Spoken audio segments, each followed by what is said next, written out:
देश में पहलगाम आतंकी हमला हुआ, 27 के करीब लोगों की मौत हो गई। कितने लोग घायल हुए, लोगों को उनके अपनों के सामने गोलियां मारी गई। पुलवामा के बाद ये सबसे बड़ा हमला है, लेकिन बीजेपी के नेता मंत्री बहाने ढूंढ रहे हैं सियासत करने की। बीजेपी वाले इस दुख घटना पर भी सियासत करने से बाज नहीं आ रहे हैं। जब पूरा देश शहीदों के लिए आंसू बहा रहा है, तब बीजेपी इस हमले को धर्म से जोड़कर हिंदू वोटरों को लुभाने की कोशिश में लगी है। बीजेपी के नेता हिंदू मुसलमान की राजनीति करने के लिए बोल रहे हैं कि कलमा पढ़ लो। इस हमले के लिए कांग्रेस को जिम्मेदार बता रहे हैं और बीजेपी के नेता पीयूष गोयल ने तो सारे बीजेपी वालों को पीछे छोड़ दिया है। वो कह रहे थे कि इस आतंकी हमले के लिए खुद जनता जिम्मेदार है। बीजेपी वाले अपनी जवाबदेही तय करने की जगह, अपनी नाकामियों पर बात करने की जगह, अपनी नाकामियों को किसी और के ऊपर थोपने का पूरा काम कर रहे हैं। और इसी बीच पहलगाम के आतंकी हमले को लेकर गिरोह का जवाब भी सामने आ गया है। और ऐसा जवाब सामने आया है जो साफ तौर पर दिखा रहा है कि कौन लोग हैं जो पहलगाम के आतंकी हमले पर राजनीति भी अब करने लगे हैं।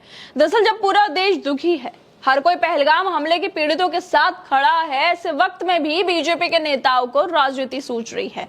प्रधानमंत्री नरेंद्र मोदी दिल्ली में रहते हुए इस हमले पर अपना शोक व्यक्त नहीं कर पाए, लेकिन बिहार में चुनावी रैली के लिए नरेंद्र मोदी बिहार जाते हैं और वहां जाकर कहते हैं कि आतंकवादियों को मिट्टी में मिला देंगे, उनका खात्मा कर देंगे। और ये सब बातें वो बिहार में चुनावी रैली के दौरान बोल रहे थे, क्योंकि बिहार में चुनाव होने वाले हैं। इसी वजह से नरेंद्र मोदी बिहार पहुंचे थे। बीजेपी के नेता लगातार इस हमले पर राजनीति कर रहे हैं, लेकिन अब गिरोह ने भी बीजेपी की सच्चाई को सबके सामने लाकर दिख दिया है। ट्विटर पे गिरोह से एक यूजर ने पूछा कि हेलो गिरोह, आपके हिसाब से कौन सी पार्टी बिहार इलेक्शन में पहलगाम हमले का धर्म के नाम पर इस्तेमाल कर सकते हैं? इसके साथ ही ये यूजर 3 ऑप्शन भी देते हैं, जिसमें बीजेपी, कांग्रेस और आरजेडी तीनों पार्टियों के नाम के साथ लिखा है कि इन ऑप्शन में से एक सिलेक्ट करके बताओ। यहाँ पर 3 पार्टियों का नाम लिखा है, जिसमें बीजेपी, कांग्रेस और आरजेडी का नाम था।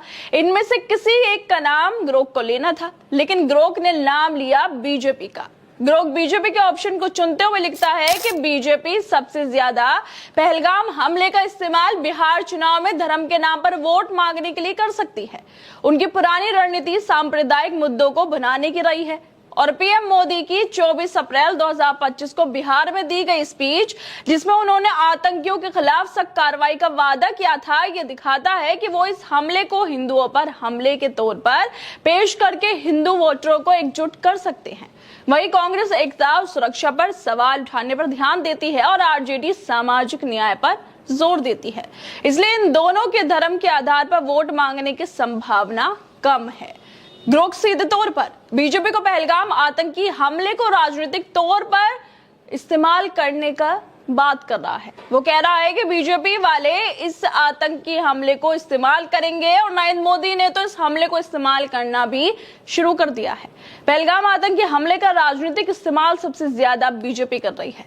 इस हमले को धर्म से जोड़कर बीजेपी हिंदू वोटरों को एकजुट करने की कोशिश में लगी है। कश्मीर में शांति की वापसी का श्रेय लेते हुए वोट मांगने की कोशिशें बीजेपी वालों ने खूब की थी, लेकिन घाटी में शांति का क्या हाल है, इसकी सच्चाई पहलगाम हमले ने उजागर कर दी है।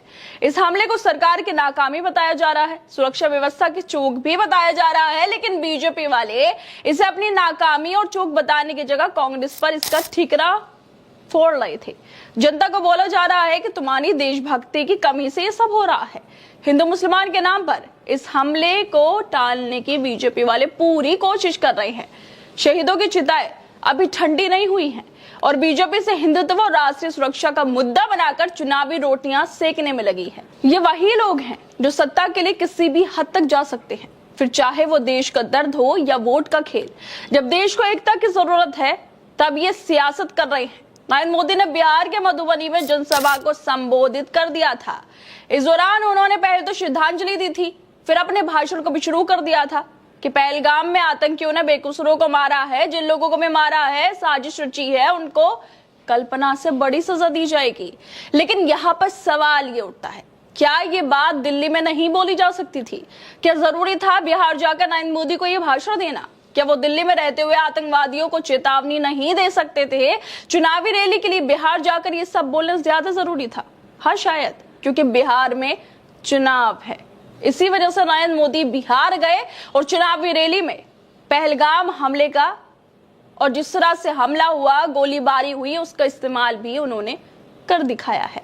खैर दोस्तों, आप लोगों को क्या लगता है, जिस तरह से ग्रोक ने इस हमले को लेकर जवाब दिया है और कह दिया है कि बीजेपी वाले आतंकी हमले को भी बिहार की सियासत के लिए इस्तेमाल कर रहे हैं, आप लोग क्या लगता है ग्रुप के इस जवाब को लेकर? हमें अपनी राय जरूर दें और बाकी तमाम खबरों को देखने के लिए जुड़े रहिए हमारे साथ।